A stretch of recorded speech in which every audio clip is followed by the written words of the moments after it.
So, welcome everyone. Today is more like a celebration than it is a conversation. It's the celebration of growth, resilience, and what it truly means to be free. I'm joined by my good friend and colleague, Gary Marcus Judge. Gary is an international business coach, an author, and the founder of the GMJ Academy. Many of you will remember his Be Well series, which inspired many entrepreneurs to pursue wellness alongside success. From that seed grew the GMJ Academy, a platform where Gary continues to teach what he lives, that you don't have to merely survive this life, you can thrive in it. Gary's story is one of transformation. He came from humble beginnings and from the challenges of simply getting by. Through persistence, faith, and vision, he built a life of purpose and service. His memoir, Free to Fly, captured that journey, the pain, the lessons, and the breakthroughs. And now, with the release of the second edition, Gary revisits that journey, not to retell it, but to reveal what time, growth, experience have added. This is the story of a man who discovered what it truly means to live life and to offer what you have to offer when you stop fighting to survive and start living from possibility. Today, we'll talk about what it means to go from survivor to thriver and how Gary's insights have evolved since his first book, and how he's teaching through the GMJ Academy to help others find their own wings. Gary, welcome and congratulations on the release of the second edition of Free to Fly. Let's begin with this question. Looking back, what does Free to Fly mean to you now? Not as a memoir of the past, but as a mindset for living today. Well, thank you, Stephen. Thank you for having me here today and talking to me. You're my good friend. Um, what does free to fly mean now? If I think free to fly meant unburdening when I wrote the book. It was unburdening the soul, freeing myself, liberation when I wrote the book.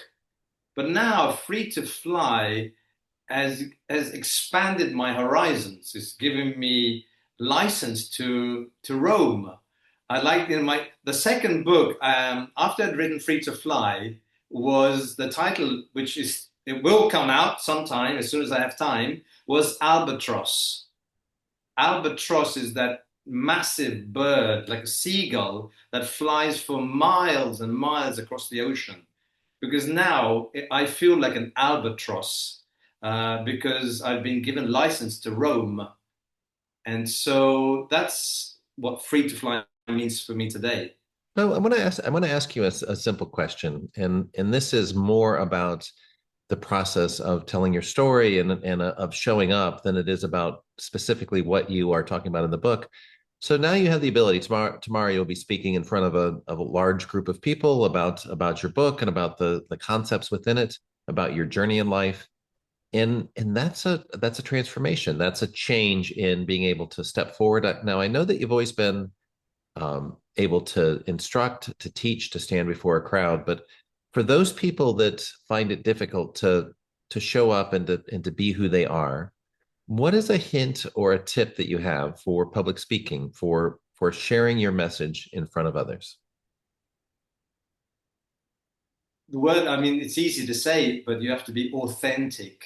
Um, it's easy to say, as I said, because we all live in with these masks, with these roles given to us, and sometimes we feel like we're an imposter. We don't really have the competency or the skills or even the confidence to actually play those roles. But I think when you are honest with yourself and you are authentic and you just say or do what you know and nothing more, people connect with you. Mhm. Now, tomorrow I have this book presentation, and I don't know really what I will be asked, but I hope I will be asked on things that I know, not about politics or investments or things that I don't know. And if I don't know the answer, I hope I'm authentic enough to say, I'm sorry, I don't know.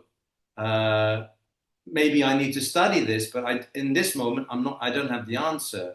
It's being brave enough also to say it that way, rather than giving some answer that you've heard on TV or through the social media, and you don't have the substance to back up what you're saying. So I think the idea is to actually be courageous and say, uh, I don't know. I can find out for the next time if you want, but this is what I know.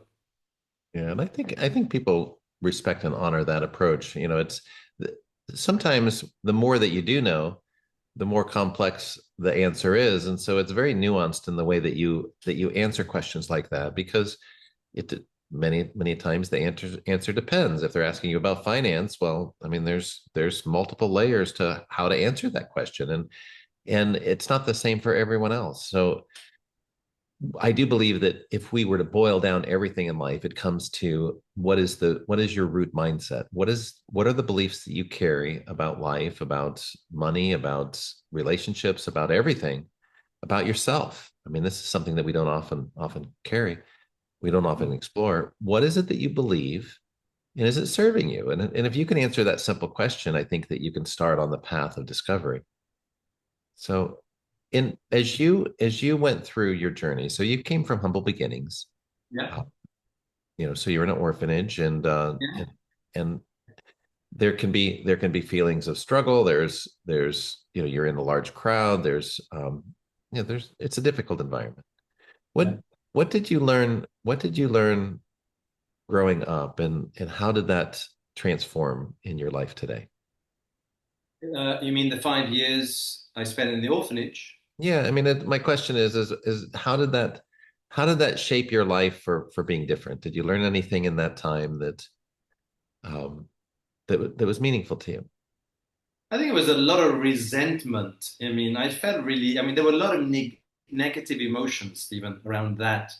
As I reflected on, because as a child, I was there from 5 to 10. I was just surviving. It was a case of stay alive because we were in conditions that were quite sort of dangerous, but also, I mean, health. You can imagine health, water, and all that. We're talking about in the 1970s in India, so it wasn't a developed country at the time. So there were a lot of it was just staying alive. Uh, so I think I have resilience inside of me. I like to think that's one of my strengths is the resilience. It's also taught me a lot of humility. It's like I've seen poverty, but I've also seen richness. So I really feel grateful that I've been given this opportunity to go from 0 to 100. I've seen this. If I'm now thriving and I see health and wealth and richness around me, I'm not fazed by this because I've also seen where things were not that good at the time. And it, So and these are the strengths I like to think these are the things that really ground me and make me who I am. so I think there's truth in that. Is when you realize what is important, it changes your self identity, that how you how you feel you need to present yourself. So how often are people that are wealthy striving to be more because they don't feel like they're enough? It's that imposter syndrome. If they don't feel complete in who they are, they will never have enough. They'll never be enough. There'll always be comparison, and if you fall in the trap of comparison, if you view yourself as better than another, how many thousands of people are better than you? And so it's a net loss. You're constantly in this place of comparing and being found less than. So Yeah, I think the only comparison you should make is the one with yourself yes, rather than comparing others because it's if you are you've moved on from where you were yesterday, and I think there was a lot of things holding me back. I didn't want to let go yesterday. Yesterday was my song. It was me. It was like you don't say anything to me because you don't know my yesterday. it's hard though because we do have attachment, and I know that there's a Buddhist philosophy of all suffering comes from attachment, Yeah. and it's interesting because not only do we attach to that what we love, but we also attach to those things that have caused us pain in the past. And I do believe that there is a mechanism in our mind that will cycle through the things that have been painful. I call it the pain predictive algorithm. It's that part of our brain that says, okay, learn this so that you don't experience pain again or you don't experience hunger again, right? Remember where the food is. So we have that biological component to us, but sometimes it doesn't serve us. We can have one moment of pain that lasts us a lifetime. Yeah. I mean, for me, the biggest pain was rejection. Rejection because I felt rejected. I felt abandoned. I felt no one wanted me or my brother. We were just put there and let's see what happens. And then just by a miracle, we ended up in the UK. It was a miracle, basically, because you wouldn't have bet a dollar on us going from that orphanage to London, because that's what happened. Basically, you can imagine a transformation. That rejection was a pain that it stayed with me for a long time, and for that reason as well, I always traveled alone. I'm a loner. I'm a sole entrepreneur. I kept people away from me because I was afraid of rejection. I was afraid. I felt vulnerable. I felt that if I were to give you my friendship, you would take advantage and you would abandon me or whatever. And so it was a big pain that I carried for many, many, many years. I believe that that's built into our physiology, and I think it comes from the time that we were tribal in nature. That to survive, we needed to be part of the tribe, and so that it's this idea that when we are focused upon, right, when we become the center of attention, or when we um, are singled out, or when we are rejected, when we're criticized, it can be something as simple as that we will feel a physiological response. It's the pain, it's the fear mechanism, it's the amygdala saying danger, right? You are close to being cast out of the tribe, and if that happens, you will die. So do everything possible to avoid that. And so it's very unpleasant feeling to be rejected. So Yeah. so and the thing that's odd about that is we can never.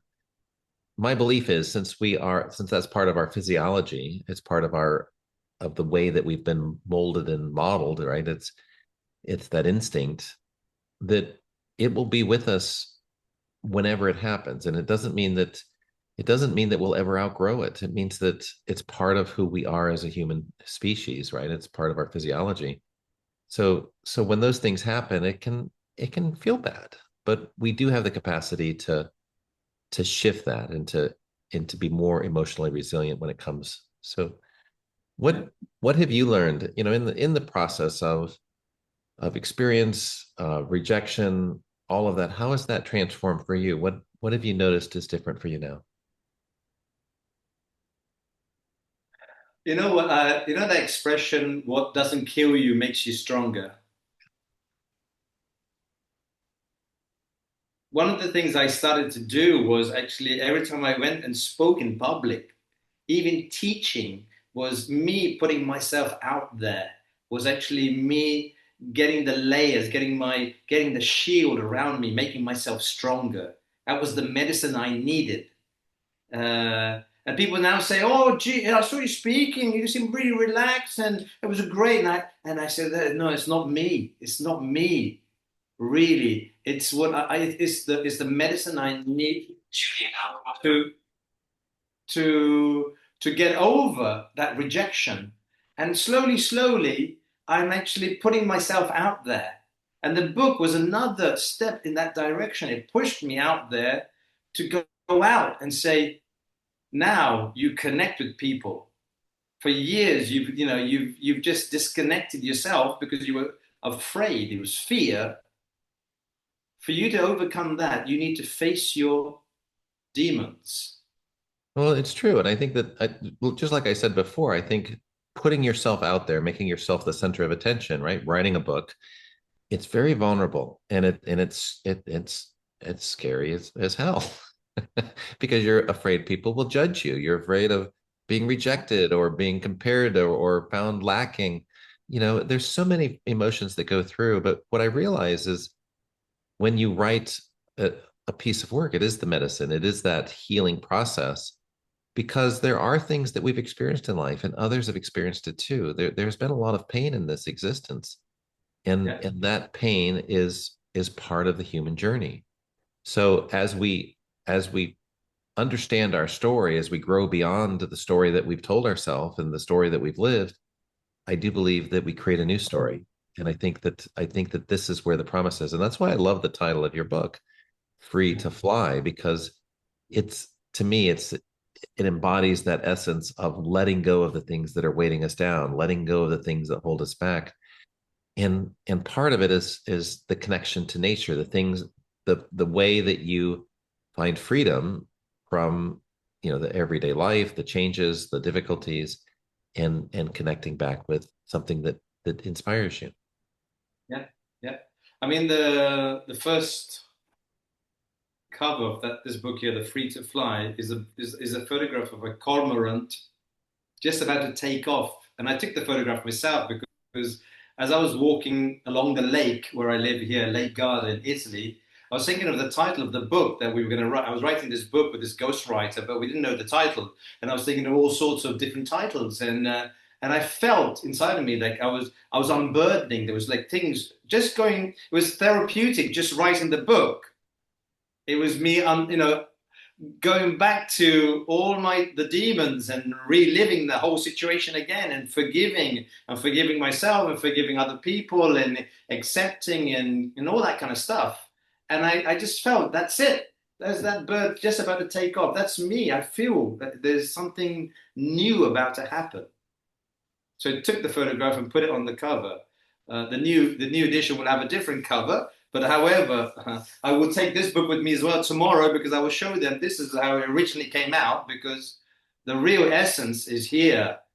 Obviously, for a second edition, we put a new cover, but anyway, Well, they're all. well, what comes to mind is to release that and to tie into the storyline that no story is ever finished. It's constantly evolving, and especially stories about your memoirs and your life, because what you are experiencing every day is adding to your story. And so the story will never be complete until you're complete. And the truth is that everyone that's listening to you has their own story. And it's the encouragement to them to wonder whether the story that they've been telling themselves, the story that they're experiencing, the memories they have of others, the difficulties, the challenges, the successes, is it serving them? And you might even roll into the idea that you had to shutter up the green school. I mean, an identity that you've had for 20 some years that offered you great success, right? It gave you a place in society. It was part of who you were, and with the changes in technology, the changes in the way we learn, all of that, the school came to an end. And there's nothing wrong with that. It's just a natural evolution. And now you're moving on into a different style of teaching, the GMJ Academy, and actually teaching people how to live, how to thrive, how to be themselves. Yeah, yeah, yeah. So when you created the academy, what what what's the mission? What is your, you know, often we have this underlying um, thing that we're called to do. So what would you like the GMJ Academy to be known for? I'd like the GMJ Academy, which you asked me before. Why is it called GMJ Academy? Uh, it's because it's the operating system GMJ. Just like Stephen Buescher has his operating system, we are all unique, and each one of us has our own operating system. My operating system was taking me away from all the happiness, the peace, the success that I'm entitled to, just like you and like anyone else. We're all entitled, we're all humans, and we're here to live a beautiful experience, a beautiful uh, life. Yet there are so many things that are obstacles, the things in between, the stuff that we've been given by other people, me by my parents and my background, and where rejection and all that. That wasn't me. That wasn't me, but I took it on board. And for years I lived with that. And so there are a lot of people living like that. And maybe the GMJ Academy working with me or just seeing the difficulty I came through and what am I doing and how am I today, might inspire other people, I don't know, to actually get up and throw away all those shackles and those chains and say, well, if he can do it, maybe I can do it too. So that's what the GMJ is trying to inspire other people, is for them to also really look at themselves and say, are they living a real lives or are they living someone else's stories? But, that's wonderful. And one of the thoughts that comes to mind, and we'll keep this short so that people can come follow you on other endeavors. So, what would you like the takeaway message to be for the people listening, or maybe even the people that you're going to be talking to tomorrow? What what is the takeaway message that you would like people to have from this discussion?